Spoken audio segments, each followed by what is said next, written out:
अंत्येष्टि में जाने का, उनको कंधा देने का भी सौभाग्य मुझे मिला और उनसे बहुत कुछ हमने सीखा। उनके पिताजी सचिन नाथ बख्शी ने अपने नेताजी के साथ के संस्मरण लिखे हैं। उसमें उन्होंने लिखा, देहरादून में अमुक सभा में मैं सम्मिलित हुआ, फिर नेताजी ने कहा फला जगह सभा में तुम बोलना। मित्रों नमस्कार, मैं अशोक पांडे अनहद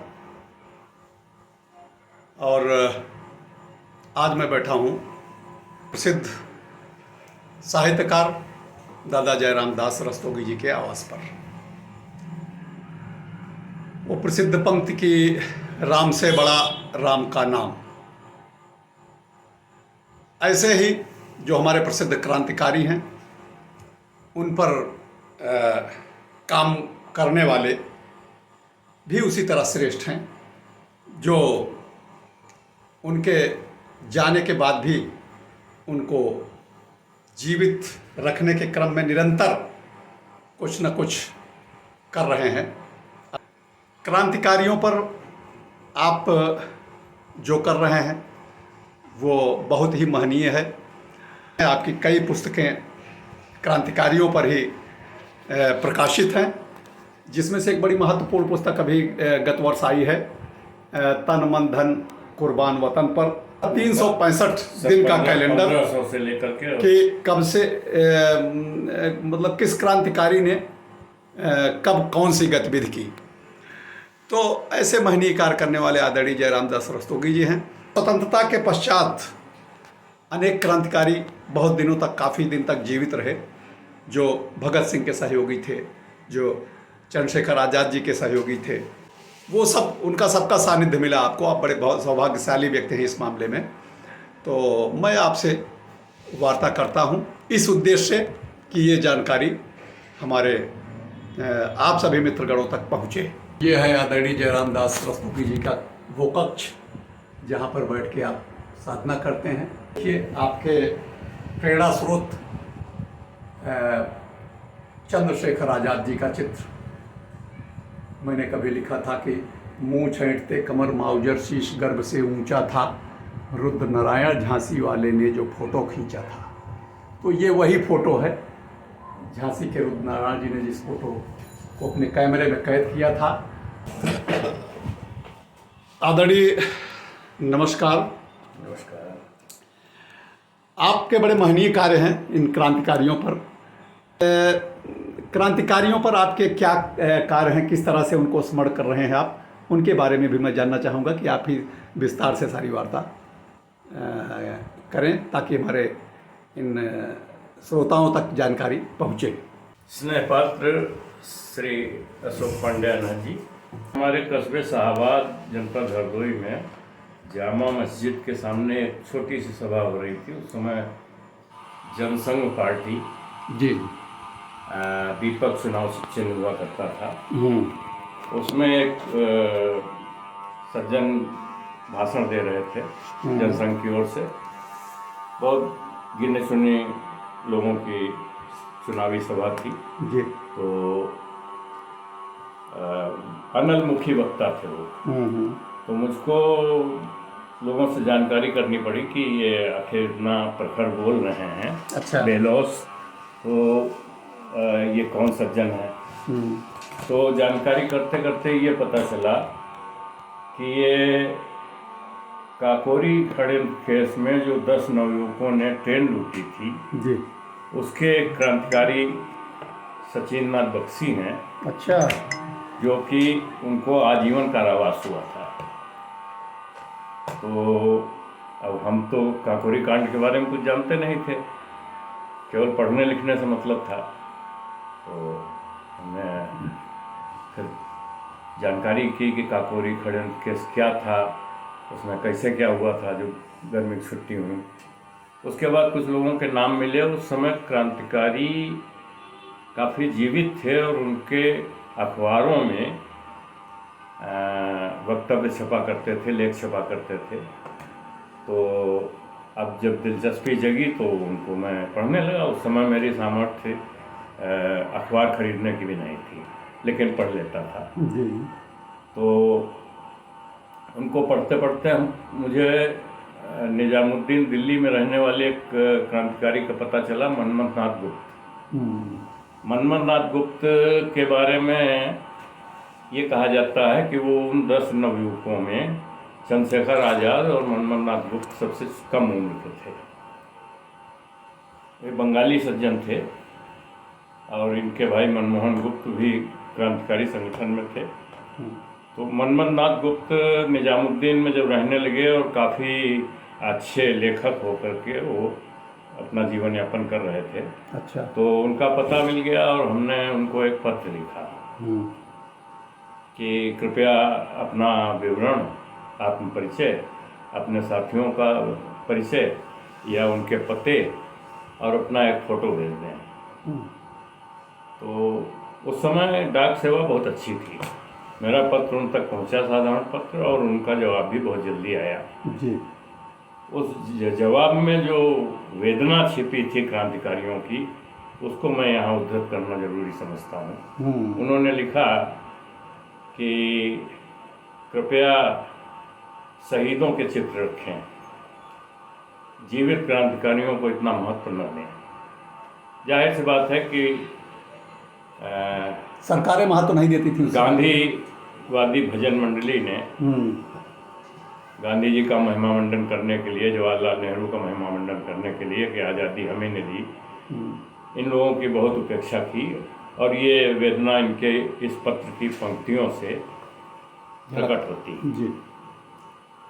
खैर, मैं 1969 की गर्मी की छुट्टियों से लेकर के और लगभग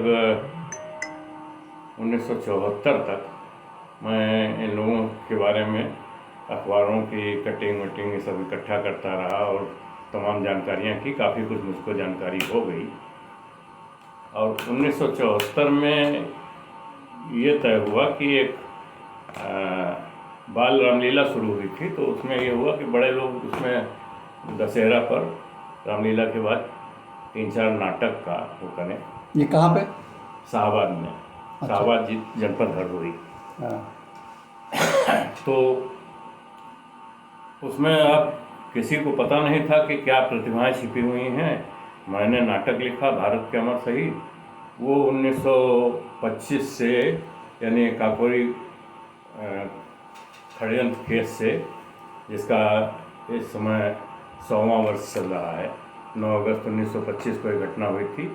9 अगस्त 2025 को इसको 100 वर्ष पूरे हो जाएंगे। वहाँ से लेकर के और 1931 में लाहौर षड्यंत्र केस, सैंडर्स वध, जिसमें भगत सिंह, राजगुरु और सुखदेव 3 लोगों को 23 मार्च 1931 को फांसी दी गई थी, वहाँ तक का उसमें चित्रण था। और हम लोगों ने एक बहुत बड़ा दुस्साहस किया था कि इन तीनों की एक साथ फांसी दिखाने के लिए 21 दिन रिहर्सल की थी। और तब वो एक टेक्निक मिली थी कि 3 बच्चों के जीवन का सवाल था कि इनको खुली फांसी दिखाएं, और वो टेक्निक मिली और हम लोग उसमें प्रदर्शन करने में सफल रहे। और वो 1974 के बाद आप सभी को जानकारी होगी कि एक अनुशासन पर्व भारत पर थोपा गया, जिसको आपातकाल कहते हैं। वो 1975 का वर्ष था। जून में आपातकाल थोप दिया गया। तो मेरे मित्रों की ये इच्छा हुई, उस समय मैं भी हुआ था, कि युवा आक्रोश को अभिव्यक्ति इस नाटक के माध्यम से दी जाए।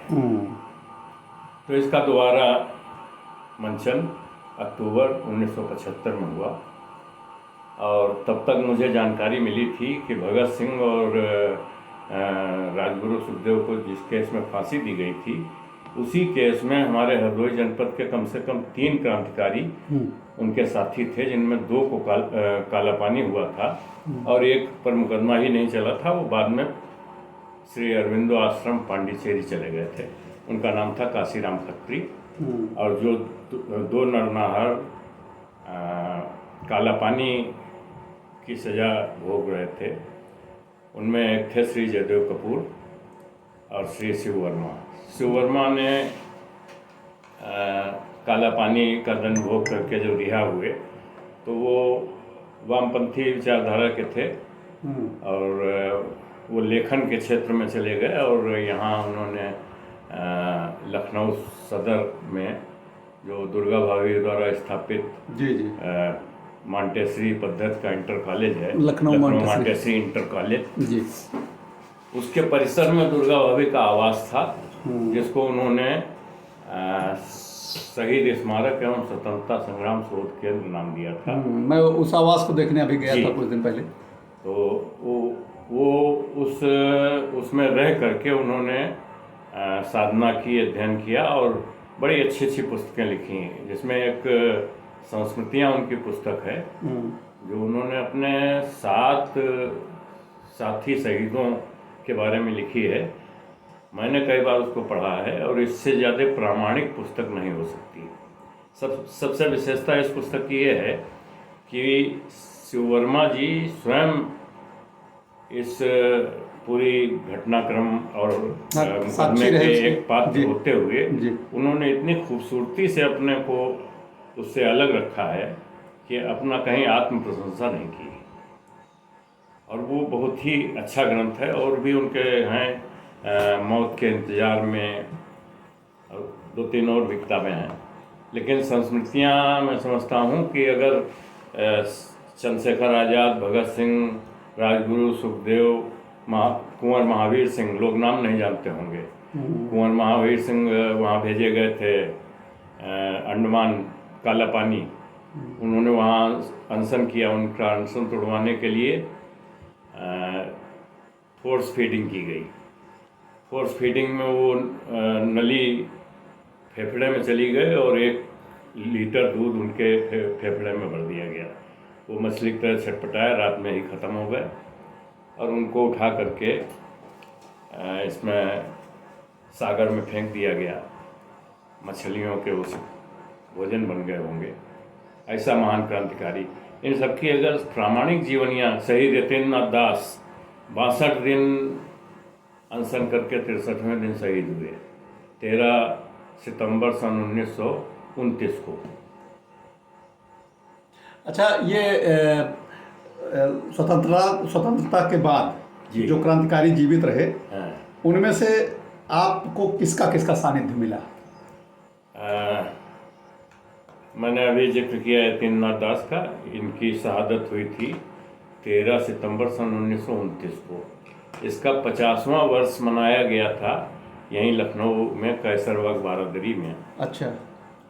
उस समय, उस दिन मैं सौभाग्य से पोस्टिंग मेरी थी हरदोई में और मेरी पत्नी बीमार थी, विवेकानंद हॉस्पिटल में भर्ती थी। तो मैं सुबह आता था लखनऊ, ड्यूटी पे जाता था और शाम को यहाँ जाता था। जब किस सन की बात बताएं आप? 1979 1979 13 सितंबर जी। वो 50वां वर्ष उनके बलिदान दिवस का था जी। उसमें उनके भाई किरण चंद दास आए थे। हाँ। और बाबा पृथ्वी सिंह आज़ाद, जो उनके बारे में कहा जाता है, बाबा पृथ्वी सिंह तो थे, बहुत वयोवृद्ध क्रांतिकारी थे, लेकिन वो आज़ाद जी के अंडर में उन्होंने काम किया, चंद्रशेखर आज़ाद के अंडर में। बॉम्बे में जब 7 अक्टूबर 1930 को लाहौर में इन क्रांतिकारियों को फांसी की सज़ा और 7 क्रांतिकारियों को कालापानी की सज़ा दी गई थी, उसके 2 दिन बाद 9 अक्टूबर को इन्होंने ये दिखाने के लिए कि हमारा अस्तित्व इन फांसियों और कालापानी से ख़त्म नहीं होने वाला है, बॉम्बे में एक पंजाब का गवर्नर रह चुका था हेली को मारने के लिए दुर्गा भाभी ने बाबा पृथ्वी सिंह आज़ाद के, तब वो आज़ाद नहीं थे, बाबा पृथ्वी सिंह थे, बाबा पृथ्वी सिंह के नेतृत्व में हेली को निशाना बनाने की कोशिश की, लेकिन उसकी इतनी कड़ी सुरक्षा व्यवस्था थी कि फिर इन्होंने कहा कुछ तो करके दिखाना ही है। तो एक सार्जेंट था, उसको उसकी पत्नी को मार दिया था।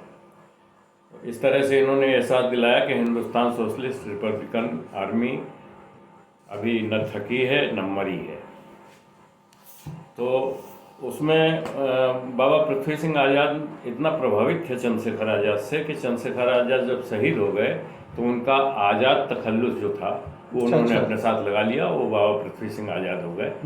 तो उसमें दुर्गा भाभी के मैंने दर्शन किए, शिव वर्मा जी के दर्शन किए, जयदेव कपूर के दर्शन किए, रामकृष्ण खत्री, मनमोहन नाथ गुप्त। उस समय जितने क्रांतिकारी जीवित थे, कम से कम 100-125 का तो जमावड़ा रहा होगा। यशपाल जी थे? यशपाल जी भी थे। यशपाल जी यद्यपि उनका हिंदी साहित्य में बहुत बड़ा योगदान है और उसके लिए उनको साहित्य विभूषण भी मिला, जो भारत का द्वितीय सर्वोच्च नागरिक सम्मान है। और नाम याद करें अगर कुछ याद आ रहे हैं इन क्रांतिकारियों में जिनके आपने दर्शन किए वहाँ प्रत्यक्ष। उसमें इतना ज़्यादा याद नहीं है। अच्छा, लेकिन 100-125 से कम क्रांतिकारी उस समय नहीं। अच्छा, ये बड़े सौभाग्यशाली व्यक्ति हैं आप कि आपको इन सबके दर्शन हुए।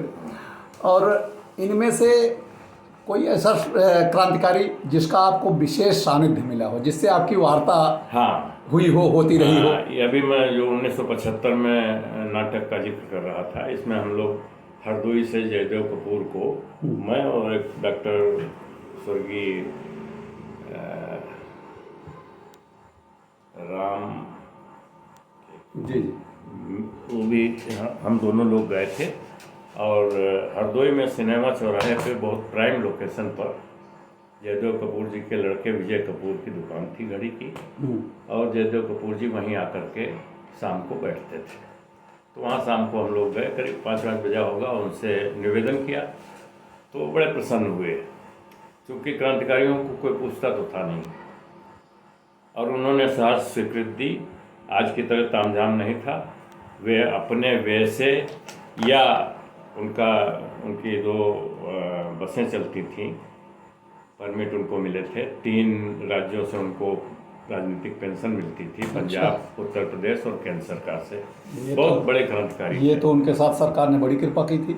हाँ, नहीं तो क्रांतिकारी तो उपेक्षित रह जाए। हाँ, करीब 4 साल पहले मैंने इनके सबसे बड़े पुत्र कमल किशोर, जो अब नहीं हैं, उनसे वार्ता की थी। तो उन्होंने बताया कि हमको 2 बसों के परमिट मिले थे, जिसकी देखभाल मैं करता था।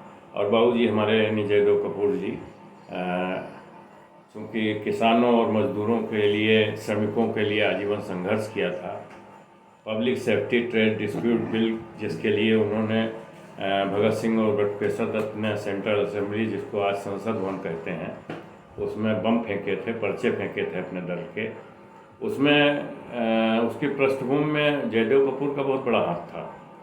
जयदेव कपूर ने उस घटना से 3-4 दिन पहले से वहाँ जा कर के वो सब दर्शक दीर्घा से ड्राइंग किया कि कहाँ पे अध्यक्ष बैठते हैं, कहाँ सदस्य बैठते हैं, कहाँ दर्शक दीर्घा में लोग बैठते हैं, पूरा कहाँ पे खाली जमीन होगी जहाँ बम फेंके जाएंगे।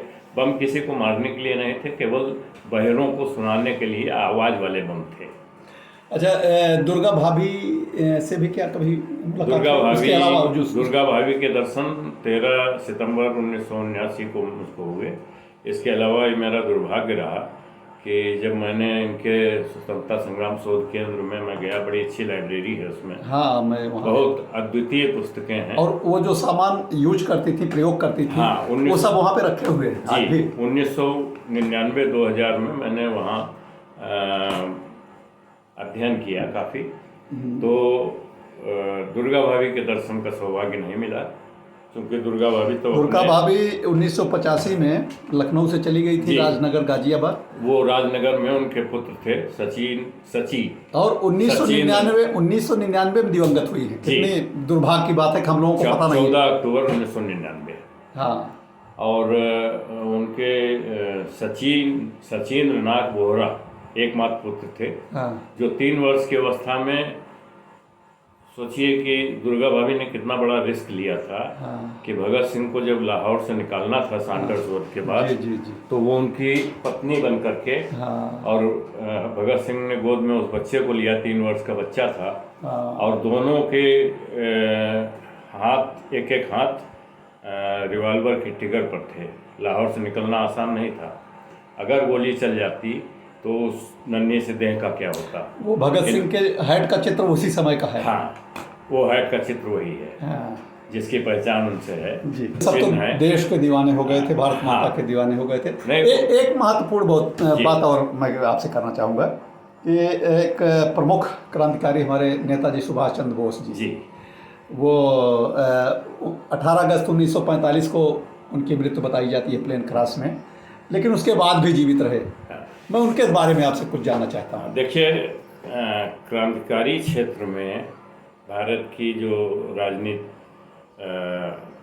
वैचारिक एक वो चल रहा था आंदोलन, एक का नेतृत्व तो महात्मा गांधी कर रहे थे। जी।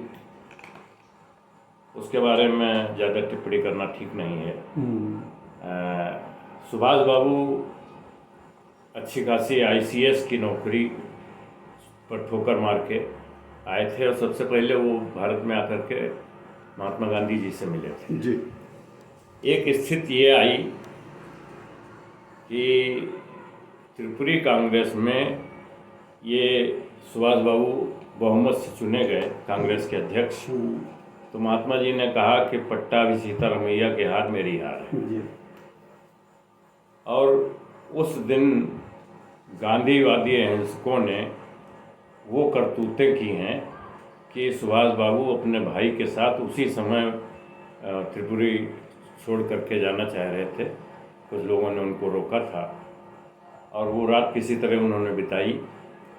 लेकिन सुभाष बाबू की महानता देखिए कि जब वो विदेश गए और उन्होंने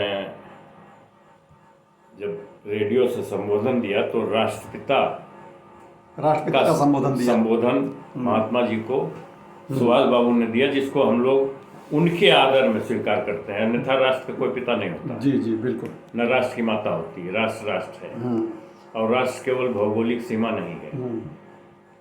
तो इस और दूसरी तरफ ये चल रहा था क्रांतिकारी आंदोलन सशस्त्र, जिसमें हिंदुस्तान सोशलिस्ट रिपब्लिकन एसोसिएशन, जिसका नाम पहले हिंदुस्तान रिपब्लिकन एसोसिएशन था, जिसकी स्थापना की थी बंदी जीवन के लेखक, एक बार काला पानी से दंडित और एक बार आजीवन कारावास से दंडित सचिन नाथ सान्याल ने।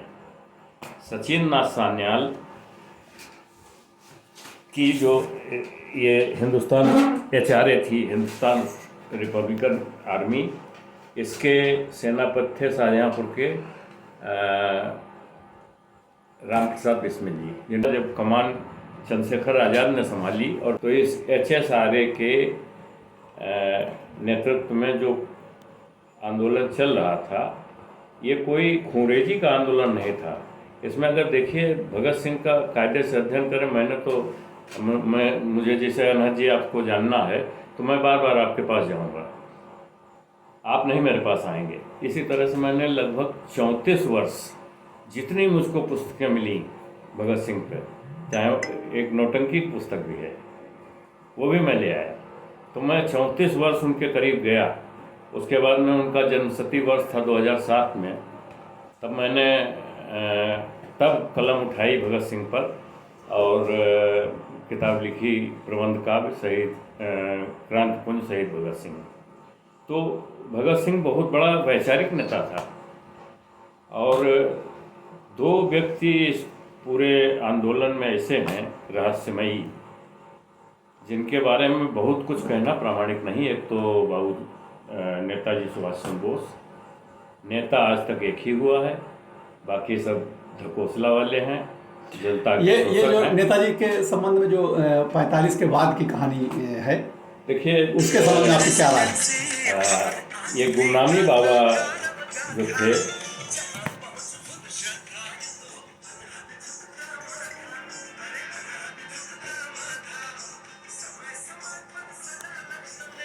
जी जी, गुमनामी बाबा जिन पर आप शोध कर रहे हैं मुझे ज्ञात है जी, और बड़ा परिश्रम कर रहे हैं, बहुत ही स्तुत्य वंदनीय कार्य कर रहे हैं।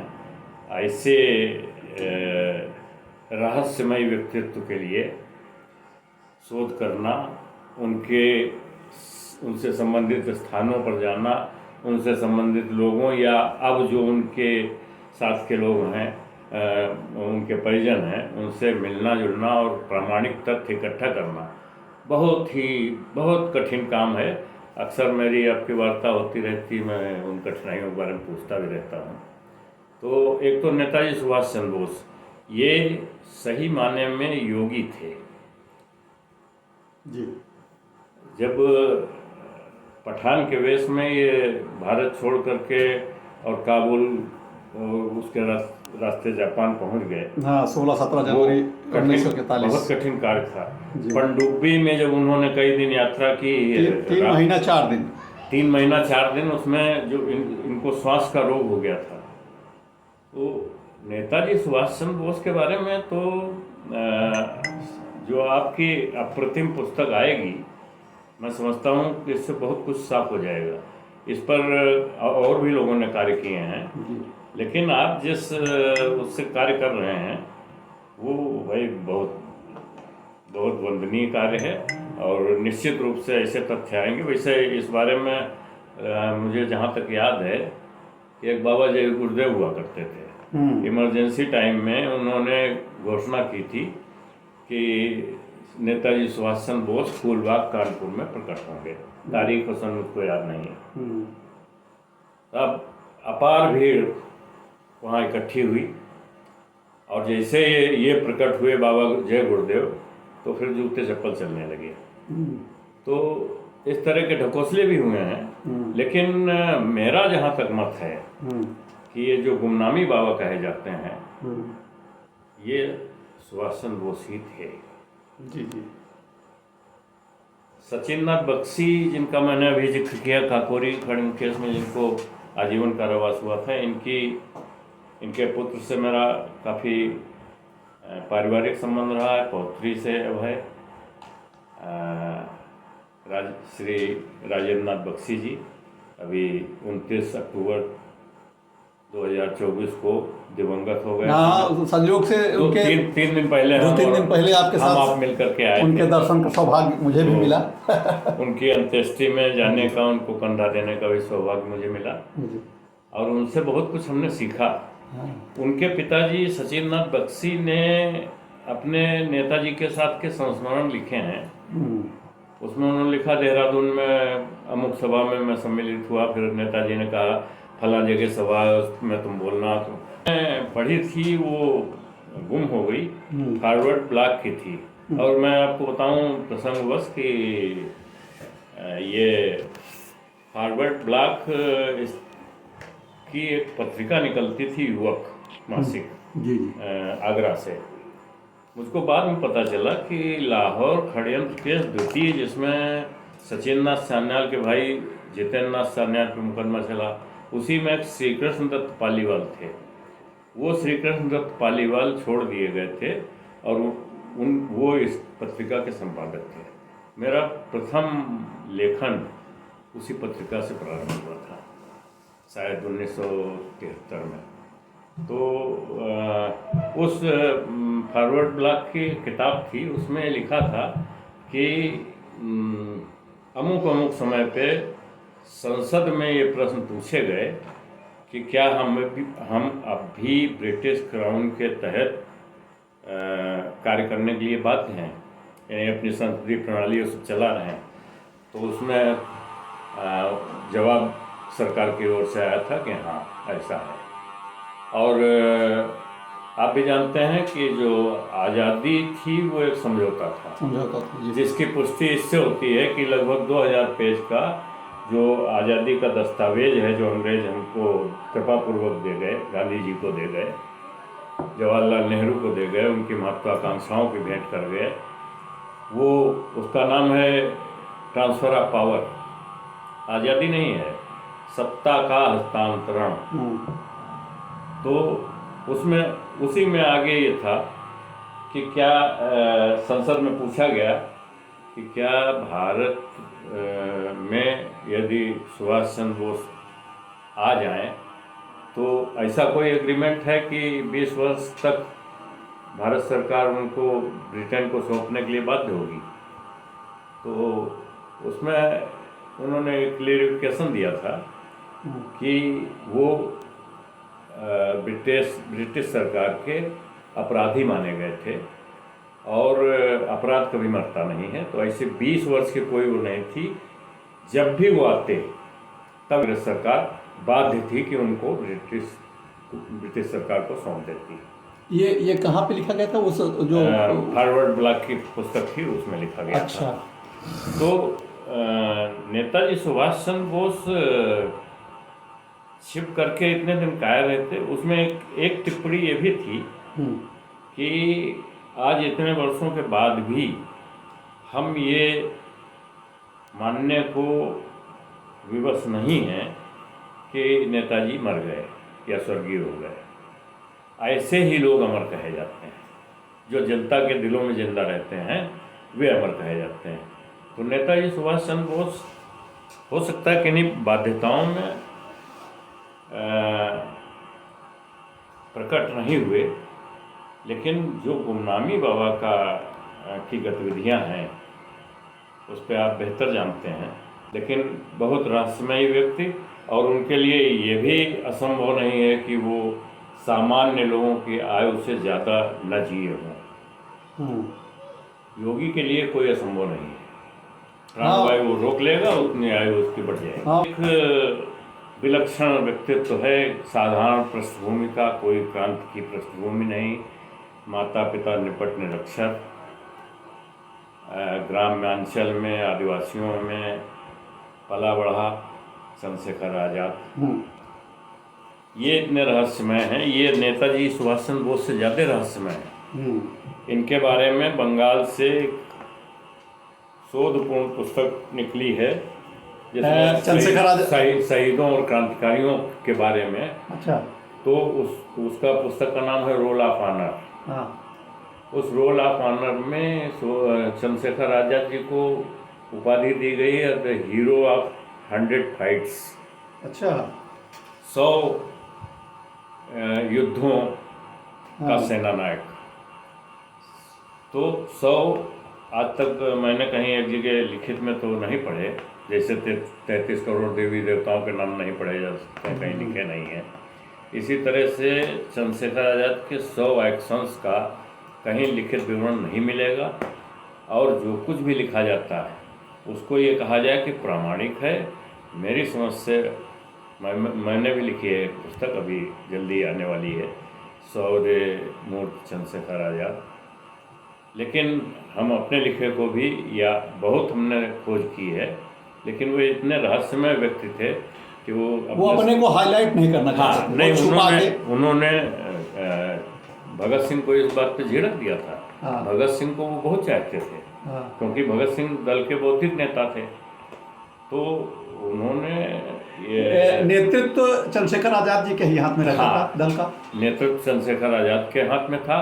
लेकिन एक केंद्रीय समिति थी HSRA की जी, जो निर्णय वो लेती थी, उसमें चंद्रशेखर आजाद नहीं थे।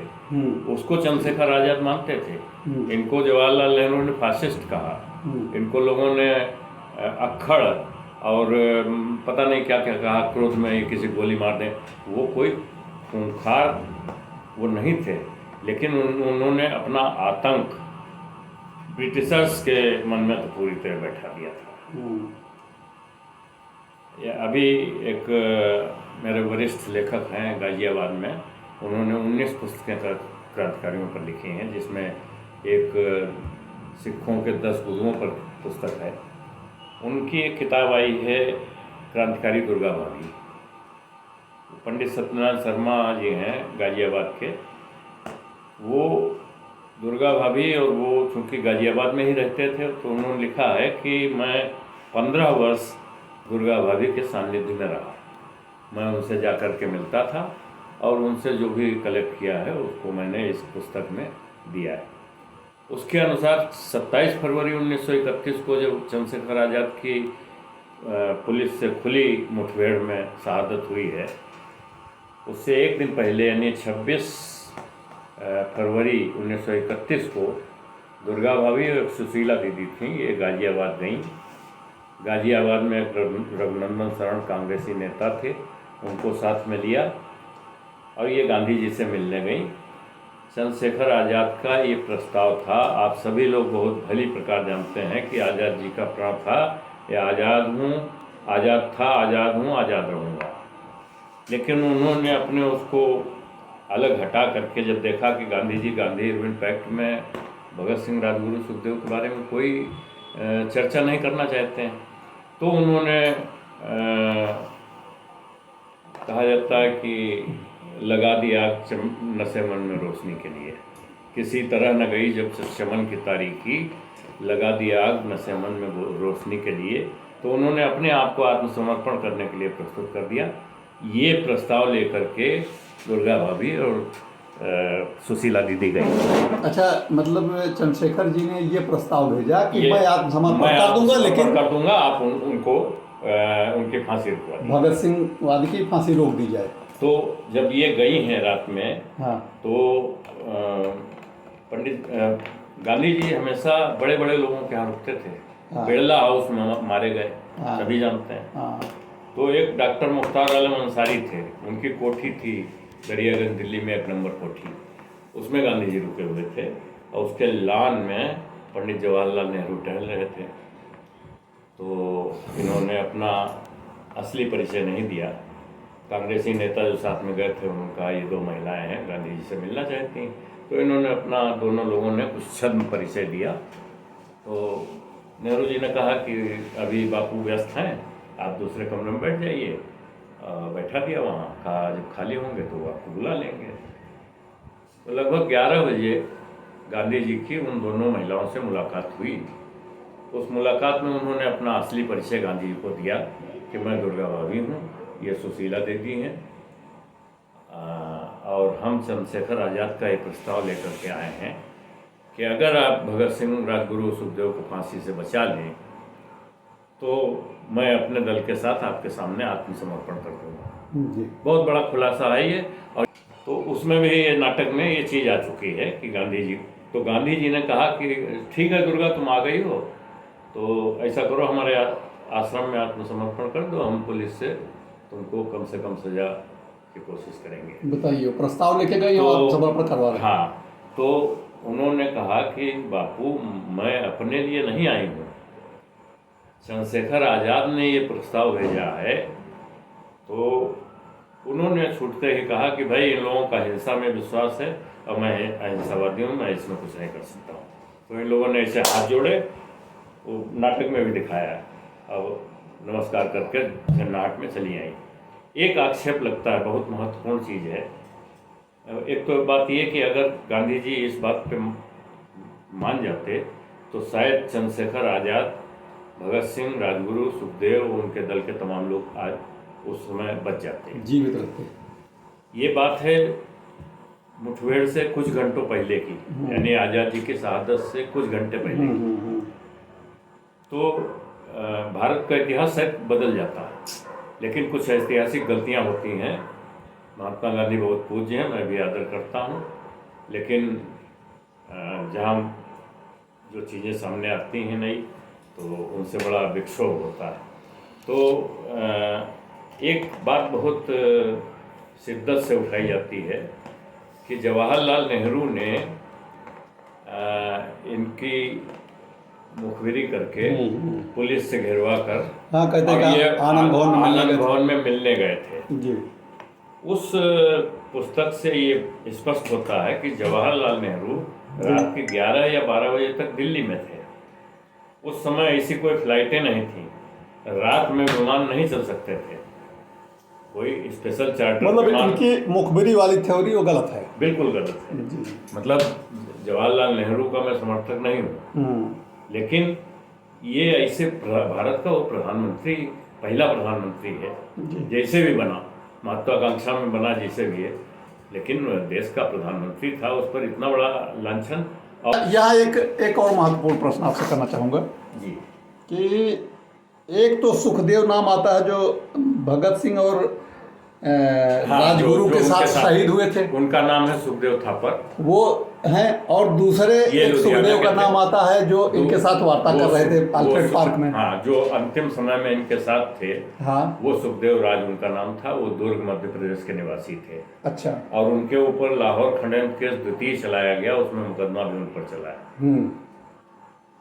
तो ये सुखदेव राज को उन्होंने जबरदस्ती भगा दिया था। उनको ये एहसास हो गया था कि आज, क्योंकि उनका ये सीधा सा निर्देश था सभी क्रांतिकारियों को कि अगर मुठभेड़ हो जाए तो पीठ से पीठ सटा करके और मोर्चा लें। तो जब इन्होंने सुखदेव राज को कहा कि तुम भाग जाओ, तो वो नहीं जा रहे थे। उन्होंने कहा, अरे मैं आपको छोड़ के कैसे जा सकता हूँ, अभी आप ही ने तो ट्रेनिंग दी है कि पीठ से पीठ सटा के मुकाबला करेंगे। तो उन्होंने कहा, नहीं तुम जाओ, क्योंकि जाते ही नाथ बाबर ने इनकी दाहिनी जांघ तोड़ दी थी 303 की गोली से। तो ये खिसक नहीं सकते थे, अन्यथा ये भी सरक जाते, इनको पा नहीं सकते थे। इतना कुशल रणनीतिकार आज तक पैदा नहीं हुआ।